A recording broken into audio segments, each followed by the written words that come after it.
You're listening to Lee Addison on the 50th episode of season 2 of the Rugby League Coach Podcast. How long have we been going for so far? 20 something. Have you noticed that coaches often get categorized as either good tactically or a good man manager? So somebody says, "Is that guy a good coach?" And they respond, "Oh, he's good with the players. They like him." Or they go, "Yeah, really good coach." We tend to link the good coach with the tactically and the technically, don't we? And my response is, why can't a coach be both? And does a good coach need to be an expert at the technical and tactical thing anyway? One of the big things that we don't accept as coaches quite often is how much our players know. We think we need to be the bearer of all information and all advice. Think to yourself this: if you decided to sit down on the side of the training field and say, "Lads, you're in charge of training tonight." I say lads because most of you are coaches of males out there from the feedback I received. Apologies, ladies. You can certainly do this too. If you said you're in charge of training, do you think they'd come up with something? Do you think the football IQ in your team could come up with a game plan? If you're on the eastern seaboard of Australia or northern England or parts of New Zealand or a lot of Papua New Guinea and some parts of southern France, they probably could. One of the best coaches I ever saw at the man management business was old Frank Endacott, the former New Zealand Warriors, Wigan Warriors, and New Zealand national coach. His nickname 20 odd years ago was Happy Frank, but he did have a very serious streak in his coaching too. The then Wigan chairman, Maurice Lindsay, brought Frank in to make the team happy again. His words, after the team had finished fourth in the ladder the year before and failed at home in the first round of the finals. This was back in 1999. They lost to the unfancied Castleford Tigers. Under Frank, a year later, the team finished top, losing only 3 games in the regular season of the year 2000, but they did lose their 4th and 5th games of the year, unfortunately, in the finals, twice to St. Helens. There was no doubt that Frank made the team happier and the place was happier. A few months into the next season, Morris sacked Frank and appointed Stuart Raper, an Australian who didn't have far to travel because he was the coach of the Castleford side that had knocked Wigan out in 1999. And he'd also brought his underdogs again to the finals in 2000, much to everyone's surprise. And the rationale back then behind Raper's appointment was that he was more of a technician. And the appointment was validated when Wigan won the 2001 grand final. Sorry, went to the 2001 grand final, but lost again. But they did win the 2002 Challenge Cup.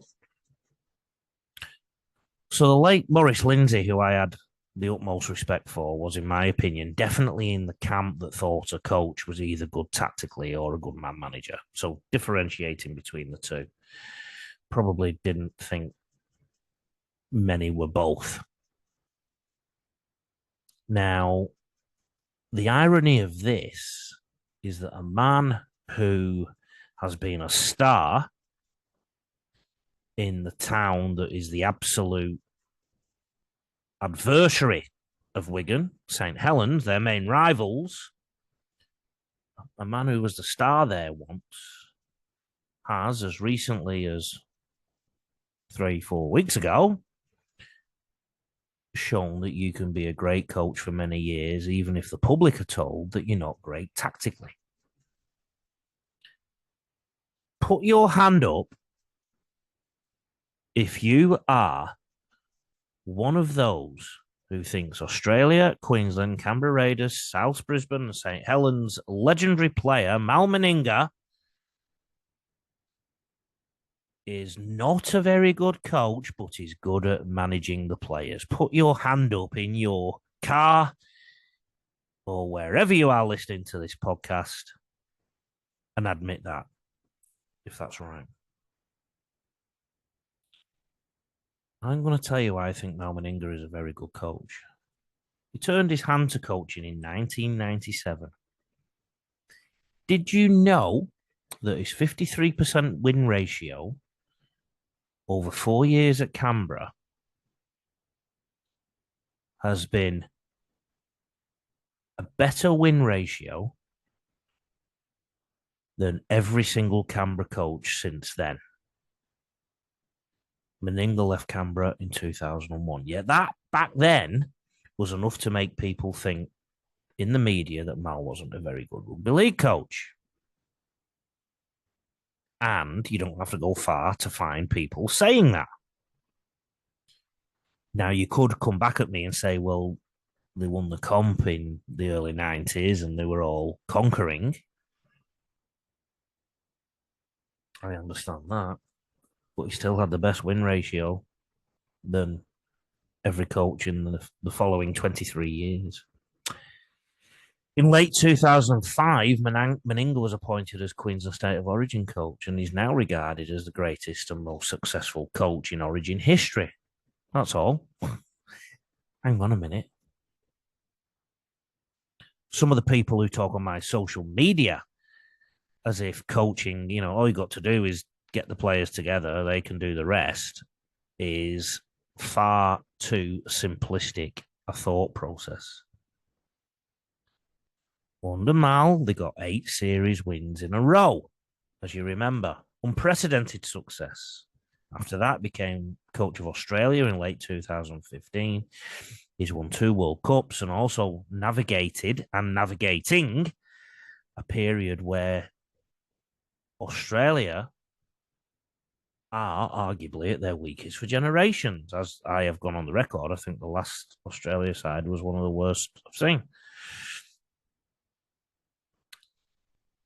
Because there's been defections galore to the island nations and even England with, what's his name from the Roosters?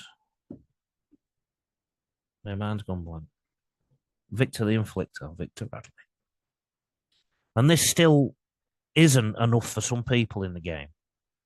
In the media, on the terraces and social media keyboard warriors who still label Mal Meninga as poor tactically.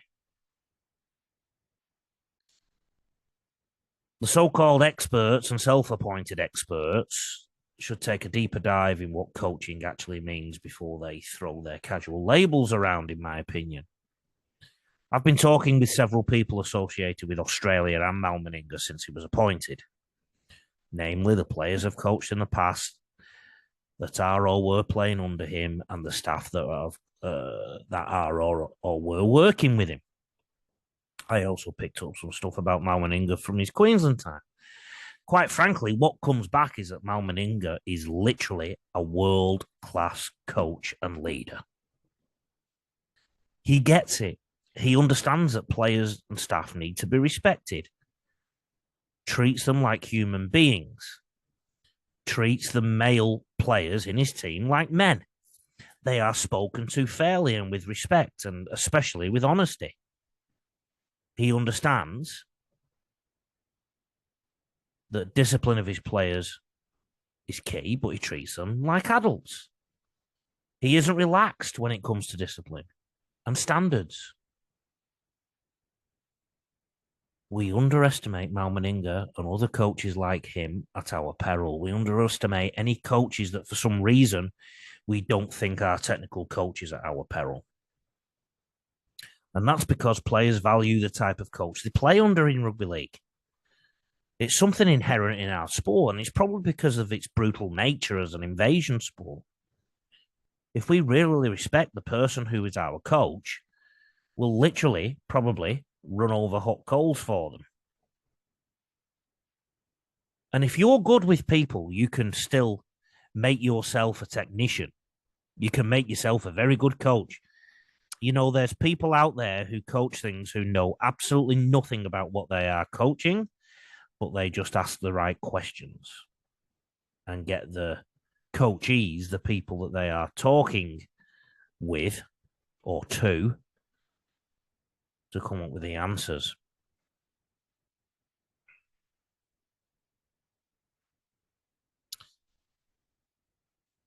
If you're good with people, you can make yourself a good coach. But if you're just good technically and treat your players poorly, it's harder to turn that one around.